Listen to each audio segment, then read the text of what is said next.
जब हम online fraud के बारे में सुनते हैं तो आमतौर पर एक छवि दिमाग में आती है। एक मासूम, कम पढ़ा लिखा व्यक्ति जिसे चालाक ठग ने बेवकूफ बनाया हो। लेकिन क्या होगा अगर शिकार वेल एजुकेटेड प्रोफेशनल हो? क्या होगा अगर स्कैम हजारों करोड़ का हो? असम में हाल की घटनाएं, 2200 करोड़ का असम ट्रेडिंग स्कैम, 22 साल के विशाल फुकन, 29 साल के दीपांकर बरुआ। इन्होंने असंभव रिटर्न का वादा किया, बेहिसाब दौलत दिखाई और हजारों लोगों को अपने जाल में फंसाया। यह हमें कुछ अहम सवाल पूछने पर मजबूर करता है। एक 22 साल का लड़का इतना बड़ा स्कैम कैसे कर सकता है? ऐसे स्कैम पूरे भारत में क्यों बढ़ रहे हैं? जवाब जटिल है, सस्ते इंटरनेट से लेकर व्यापक भ्रष्टाचार तक। आज हम इन दो बड़े स्कैम की पूरी कहानी जानेंगे। इन युवा कॉन आर्टिस्ट के तरीकों को समझेंगे, पीड़ितों पर पड़े प्रभाव को देखेंगे और कानूनी कार्रवाई की जांच करेंगे। हम उन मूल कारणों में भी जाएंगे जो इन स्कैम को बढ़ावा देते हैं। यह सिर्फ अपराध की कहानी नहीं, यह हर भारतीय के लिए एक चेतावनी है। तो चलिए शुरू करते हैं। असम ट्रेडिंग स्कैम की कहानी विशाल फुकन से शुरू होती है। सिर्फ 22 साल की उम्र में इन्होंने ऐसा स्कैम किया जिससे अनुभवी अपराधी भी जलते। तो एक युवा जिसके पास कोई बड़ी पूंजी नहीं थी, उसने पहले कई कंपनियां रजिस्टर की, फार्मा, वीडियो प्रोडक्शन, कंस्ट्रक्शन। खुद को बिजनेसमैन बताना शुरू किया। सोशल मीडिया पर एक युवा सफल उद्यमी का किरदार बनाया। लोग उन्हें प्रेरणा मानने लगे। इमेज बनने के बाद उन्होंने अपना मुख्य प्लान शुरू किया। ऑफर था, बड़ी रकम निवेश करें, 60 दिन में 30% रिटर्न। जब पारंपरिक निवेश सालाना 7-8% देते हैं, तो 2 महीने में 30% अप्रतिरोध्य था। कुछ लोगों ने अपनी पूरी जीवन भर की बचत दे दी, 15 से 20 लाख तक। लोग समझते थे कि वे बढ़ते व्यापार में निवेश कर रहे हैं, लेकिन सच्चाई यह थी, यह एक क्लासिक पूंजी स्कीम थी। विशाल ने पैसे कभी व्यापार में नहीं लगाए, बल्कि लग्जरी जीवन शैली में खर्च किए। अपनी बहन की शादी में 7 करोड़ खर्च किए। नए निवेशक का पैसा पुराने निवेशक को देते रहे। शुरुआती निवेशक खुश होकर दूसरों को बताते रहे। यह चक्र 3 साल तक चलता रहा। जब तक नए निवेशक आते रहे, सब ठीक था। लेकिन जैसे ही नए पैसे रुके, पुराने निवेशकों को रिटर्न मिलना बंद हो गया। जब असम ट्रेडिंग स्कैम की खबर फैल रही थी, तब एक और बड़ा घोटाला सामने आया, 29 साल के दीपांकर बरुआ का। जहां विशाल ने सोशल मीडिया का सहारा लिया, दीपांकर ने अलग रणनीति अपनाई। धोखे की शुरुआत कॉलेज के दिनों से हुई। छोटे कॉलेज इवेंट्स को स्पॉन्सर करके अपने क्षेत्र में लोकप्रिय हो गए। लेकिन यह स्थानीय प्रसिद्धि बड़ी लूट के लिए काफी नहीं थी। अगला कदम था सही लोगों के साथ दिखना। कॉलेज फेस्ट में बोर्ड के को फाउंडर अमन गुप्ता के साथ तस्वीर ने बड़े बिजनेस सहयोग का संकेत दिया। ये तस्वीरें उनके मुख्य मार्केटिंग टूल बन गईं। इमेज सेट होते ही डीबी स्टॉक ब्रोकिंग लॉन्च की। नाम ने वैधता का आभास दिया। दावा, एक गुप्त ट्रेडिंग रणनीति और वादा, 50 से 60% मासिक रिटर्न। लोग उत्सुकता से निवेश करने लगे। यह धोखाधड़ी तब तक चली जब तक भुगतान होते रहे। रिटर्न रुकते ही शिकायतें आने लगी, लेकिन तब तक बहुत देर हो चुकी थी। दीपांकर कथित रूप से पैसे लेकर ऑस्ट्रेलिया भाग गया। पीछे रह गए हजारों पीड़ित और 7,000 करोड़ का वित्तीय ब्लैक होल। अब सवाल यह था, यह सब कैसे हुआ? विशाल फुकन की पूंजी स्कीम के ढहने पर पुलिस ने तुरंत कार्रवाई की। निवेशकों के फोन का जवाब नहीं मिला। शिकायतें दर्ज हुईं और असम पुलिस ने जांच शुरू की। विशाल और स्वप्निल दास भागने की तैयारी कर रहे थे। यह स्कैमर का आखिरी कदम होता है, लेकिन भागने से पहले ही पुलिस ने उन्हें पकड़ लिया।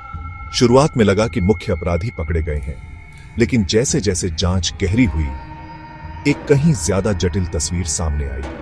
विशाल और स्वप्निल से पूछताछ में पता चला कि वे सिर्फ एक बड़े नेटवर्क के चेहरे थे।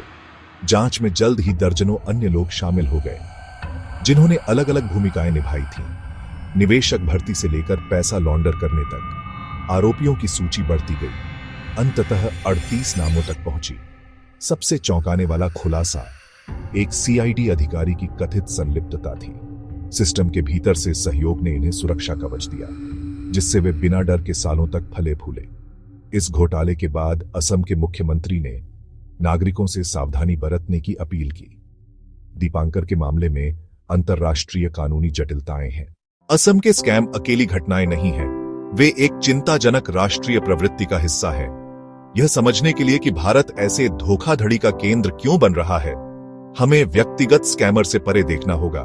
सबसे बड़ा कारक है सस्ते इंटरनेट डेटा का विस्फोट।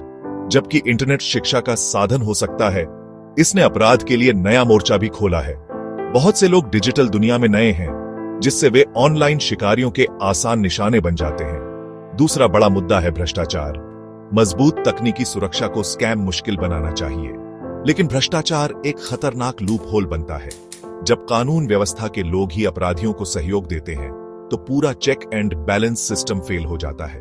तीसरा कारक है वित्तीय साक्षरता का भयावह स्तर। जबकि सामान्य साक्षरता में सुधार हुआ है, वित्तीय साक्षरता सिर्फ 27% है। लोग जोखिम, निवेश और गेट रिच क्विक स्कीम के बीच अंतर नहीं समझते। यही अज्ञानता स्कैमर्स का हथियार बनती है। चौथा कारक है कमजोर और धीमी न्याय व्यवस्था। छोटे धोखाधड़ी के शिकार को न्याय मिलना मुश्किल होता है। बेरोजगारी भी एक कारक है, और धन के साथ सांस्कृतिक जुनून। ये सभी कारक मिलकर स्कैम के लिए आदर्श माहौल बनाते हैं। स्कैम के बारे में एक आम गलतफहमी यह है कि वे सिर्फ अनपढ़ या बुजुर्गों को निशाना बनाते हैं। असम स्कैम इस मिथक को तोड़ते हैं। पीड़ितों में डॉक्टर, इंजीनियर, IT स्पेशलिस्ट शामिल थे। सवाल यह है, कैसे बुद्धिमान लोग ऐसे जाल में फंसते हैं? जवाब एक शब्द में, लालच। ऊंचे और तुरंत रिटर्न का वादा एक शक्तिशाली मनोवैज्ञानिक ट्रिगर है, जो तर्कसंगत सोच को शॉर्ट सर्किट कर देता है। ये लोग बेवकूफ नहीं होते, बस उनका लालच अस्थायी रूप से तर्क पर हावी हो जाता है। जब कुछ महीनों में 30-50% रिटर्न का मौका मिलता है, तो उनकी आलोचनात्मक सोच निलंबित हो जाती है। Fear of missing out, FOMO, शक्तिशाली प्रेरक बनता है। वे दूसरों को भारी मुनाफा कमाते देख तुरंत जुड़ना चाहते हैं। विशाल और दीपांकर जैसे स्कैमर यह तात्कालिकता बनाना जानते हैं। अति आत्मविश्वास भी काम करता है। वे सिर्फ सतही जांच करते हैं, जैसे सोशल मीडिया प्रोफाइल या कंपनी पंजीकरण देखना, चमकदार ऑनलाइन उपस्थिति, प्रसिद्ध लोगों के साथ तस्वीरें, आधिकारिक दस्तावेज, ये सब विश्वसनीयता दिखाते हैं। वे मान लेते हैं कि होमवर्क हो गया, लेकिन रिटर्न की असंभावना पर सवाल नहीं उठाते। वित्तीय शिकारियों से भरी दुनिया में जागरूकता और सतर्कता आपकी सबसे मजबूत ढाल है। अपनी मेहनत की कमाई की रक्षा एक मूल सिद्धांत से शुरू होती है। यदि कोई निवेश अवसर इतना अच्छा लगता है कि सच नहीं हो सकता, तो यह लगभग निश्चित रूप से सच नहीं होता। कोई गुप्त रणनीति या जादुई फॉर्मूला नहीं है जो लगातार 30% प्रति माह रिटर्न दे सके।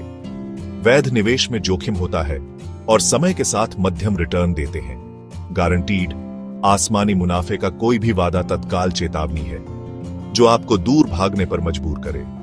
लालच के शक्तिशाली आकर्षण का विरोध करना मुश्किल है, खासकर जब दूसरों के पैसा कमाने की कहानियां सुनते हैं। भावनात्मक अनुशासन बनाए रखना और फोमो को वित्तीय निर्णयों को प्रभावित न करने देना महत्वपूर्ण है। कोई भी निवेश से पहले पूरी जांच करें। दिखावटी सोशल मीडिया, गवाही या सेलिब्रिटी तस्वीरों पर भरोसा न करें। सेबी के माध्यम से व्यक्ति और कंपनी की जांच करें। RBI से भी सत्यापन करें। स्कैमर अक्सर तात्कालिकता की भावना पैदा करते हैं। यह आपको आलोचनात्मक सोच से रोकने की रणनीति है। हमेशा समय लें। भरोसेमंद वित्तीय सलाहकार से चर्चा करें। कभी भी ऐसी चीज में पैसा न लगाएं जिसे आप पूरी तरह नहीं समझते। खुद को व्यक्तिगत वित्त के बारे में लगातार शिक्षित करते रहें। वित्तीय साक्षरता एक निरंतर प्रक्रिया है। जितना ज्यादा जानेंगे, उतना ही मुश्किल होगा आपको बेवकूफ बनाना। विशाल फुकन और दीपांकर बरुआ की कहानियां सिर्फ सनसनीखेज समाचार नहीं है, ये समाज की गहरी कमजोरियों का आईना है। ये स्कैम कुल मिलाकर 9,200 करोड़ के अनियंत्रित डिजिटल महत्वाकांक्षा, सिस्टमिक खामियां और तुरंत संतुष्टि की संस्कृति का खतरनाक मिश्रण उजागर करते हैं। धन की खोज में आकांक्षा और लालच के बीच रेखा बेहद पतली है। यह तथ्य कि इतने शिक्षित व्यक्ति शिकार हुए साबित करता है कि लालच एक महान समानता लाने वाला है। इन घटनाओं के लिए बहुआयामी प्रतिक्रिया चाहिए। कानून प्रवर्तन और नियामक निकायों को न केवल बाद में दंडित करना, बल्कि पहले पहचानना और रोकना होगा। इसके लिए साइबर कानूनों को मजबूत करना और सिस्टम के भीतर भ्रष्टाचार से निपटना जरूरी है। जवाबदेही के बिना धोखाधड़ी का चक्र जारी रहेगा। हालांकि कानूनी सुधार अकेले पर्याप्त नहीं है। बचाव की अंतिम रेखा व्यक्ति के पास है। स्कैम के खिलाफ लड़ाई पुलिस स्टेशनों, अदालतों में और हर उस व्यक्ति के दिमाग में लड़ी जाती है जिसे धन का शॉर्टकट पेश किया जाता है। यहीं पर वित्तीय साक्षरता और आलोचनात्मक सोच सर्वोपरि हो जाती है। हमें धैर्य, परिश्रम और सूचित निर्णयों को अपनाना होगा। खुद को और अपने बच्चों को सिखाना होगा हमेशा सतर्क रहें, हर आसान रास्ते पर सवाल उठाएं।